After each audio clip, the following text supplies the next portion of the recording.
impor emas batangan yang mahal-mahal itu, tapi di dalam surat cukainya itu dibilang emas mentah. Dugaan tindak pidana pencucian uang, TPPU di Direktorat Bea Cukai Kementerian Keuangan, Kemenkeu, mencapai 189 triliun rupiah. Menko Polhukam Mahfud MD yang juga Ketua Komite Tindak Pidana Pencucian Uang mengungkap data perdagangan emas senilai 189 triliun rupiah.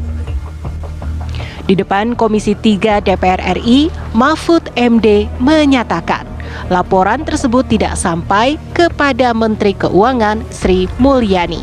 Jika ditanya oleh Bu Sri Mulyani itu, ini apa kok ada uang 189? Itu pejabat tingginya yang eselon 1 itu. Oh, enggak ada Bu di sini. Enggak pernah ada katanya. Ini tahun 2020 kata Bu. Enggak pernah ada. Ada Pak Ivan, enggak ada. Baru dia, oh iya nanti dicari katanya. Dan itu nyangkut 189, nanti dijelaskan oleh Pak. Dan itu adalah pencucian uang, dugaan pencucian uang, cukai dengan 15 entitas.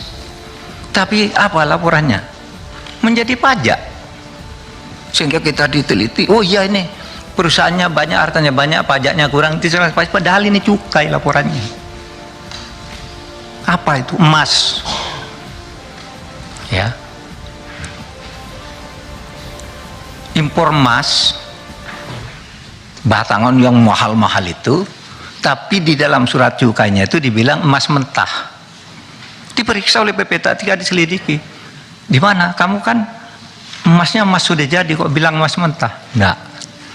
Ini emas mentah tapi dicetak di Surabaya. Dicari ke Surabaya, enggak ada pabriknya. Dan itu menyangkut uang miliaran, saudara. Tidak diperiksa. Laporan itu diberikan tahun 2017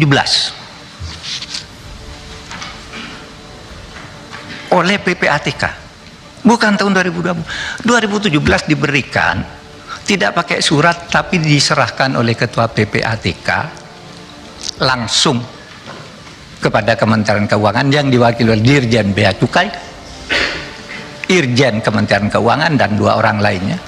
Ini serahkan. Kenapa tidak pakai surat? Karena ini sensitif, masalah besar. 2 tahun tidak muncul, tahun 2020 dikirim lagi, tidak sampai juga ke Bu Sri Mulyani, sehingga bertanya ketika kami kasih itu, dan yang dijelaskan yang salah, di mana salahnya nanti. Wakil Menteri Keuangan Suhasil Nazara menyatakan pihak Bea Cukai sudah memproses hukum temuan hingga ke Pengadilan Tindak Pidana Kepabeanan. Namun, akhirnya pihak Bea Cukai kalah di tingkat peninjauan kembali. Pengadilan Negeri BC kalah. Lalu BC kasasi. Di kasasi, BC menang. Lalu tahun 2019 dilakukan penelitian kembali PK atas permintaan si terlapor. Di peninjauan kembali, BC kalah lagi. Jadi dianggap tidak terbukti tindak pidana kepabeanannya di peninjauan kembali PK terakhir 2019. Nah, teman-teman udah mengetahui ya, udah berkali-kali diuraikan, yang namanya tindak pidana pencucian uang selalu terkait dengan tindak pidana asal. Ketika tindak pidana asalnya itu ada, maka TPPU-nya kemudian bisa mengikuti. Ketika tindak pidana asalnya itu tidak terbukti oleh pengadilan, ya TPPU-nya nggak maju. Jadi tahun 2019 TPPU-nya nggak maju, tapi perkaranya ini ya dari 2016 sampai 2019 tersebut. Wakil Menkyu menyatakan tahun 2020 Bea Cukai kembali menemukan kasus serupa karena sebelumnya kalah di sidang kepabeanan. Dalam rapat dengan PPATK, kemudian diambil keputusan untuk dikejar pajaknya. Sampai dengan bulan Agustus 2020, di satu rapat itu dikatakan bahwa kalau modusnya sama, kasus 2016-2019 kemarin itu kita udah dikalahkan oleh pengadilan. Tindak pidana kepabeanan itu dikalahkan oleh pengadilan. Modusnya sama soalnya. Nah, dengan logika seperti itu, maka pada Agustus 2020 itu disepakatilah. Kalau gitu, kalau tindak kepabeanannya nggak kena, masukkan ke kejar pajaknya. Sehingga kemudian PPATK mengirimkan lagi hasil pemeriksaan atau mengirimkan data kepada pajak, dan itu dikirimkan di bulan Oktober 2020. Semoga ini memberikan keterangan yang lebih detail ya tentang 189 ini. Tidak ada yang ditutupi, semua ada di dalam sistem Kementerian Keuangan, detailnya kita bisa pantau. Nilai transaksi dugaan TPPU cukai ini sekitar 189 triliun rupiah.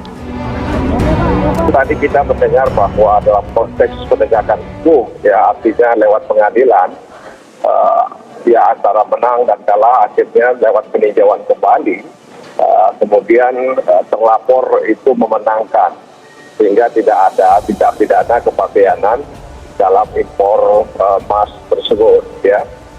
Oleh karena itu muncul lagi masalah ini.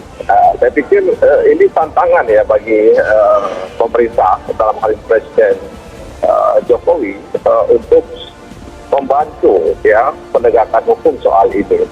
Jadi kalau melihat angkanya, tentu ini tidak kecil, dan karena angkanya tidak kecil, sehingga juga tidak mungkin melibatkan orang-orang kecil dalam proses ini. Nah, karena itu butuh campur tangan Presiden dalam pandangan saya pribadi, agar kemudian dorongannya akan bisa lebih kuat begitu. Dan ini bukan berarti kemudian Presiden mengintervensi proses hukum ini, tapi Presiden selaku penanggung jawab ya pemerintahan diharapkan bisa ikut mendorong sehingga kemudian isu ini kemudian tidak hilang begitu saja. Alasannya kemudian emas batangan ini mau diolah lagi jadi perhiasan lah, atau paling gampang jadi logam mulia 100 gram, 50 gram, 25 gram, kira-kira jadi kecil-kecil sehingga distempel dan dikemas dalam istilahnya yang terbiasa di pasaran itu kan yang ada lambang Antamnya gitu. Dan sebagian importir yang 2022 itu memang Antam, tapi ada yang lain. Nah, pertanyaannya kenapa itu dikejar pajak? Kan mestinya kalau misalnya impornya ini sampai 100 triliun, kalau kena PPN 10 triliun, 10% gitu kan? Berarti kan ada pajak 10 triliun. Nah, pajaknya 10 triliun ini nggak ada, gitu loh. Berarti barang tadi diolah atau tidak, atau disimpan oleh orang kaya-kaya, tidak pernah diolah lagi. Gitu. Kalau disimpan oleh orang kaya-kaya, tidak diolah lagi, berarti kan sebenarnya tinggal nagih lagi kepada importernya. Kalau kamu tidak bisa membuktikan ini diolah lagi dan mendapatkan PPN 10%, maka kemudian ditagihkanlah bea masuk tadi 5%. Apalagi kalau sekarang aturannya dirubah.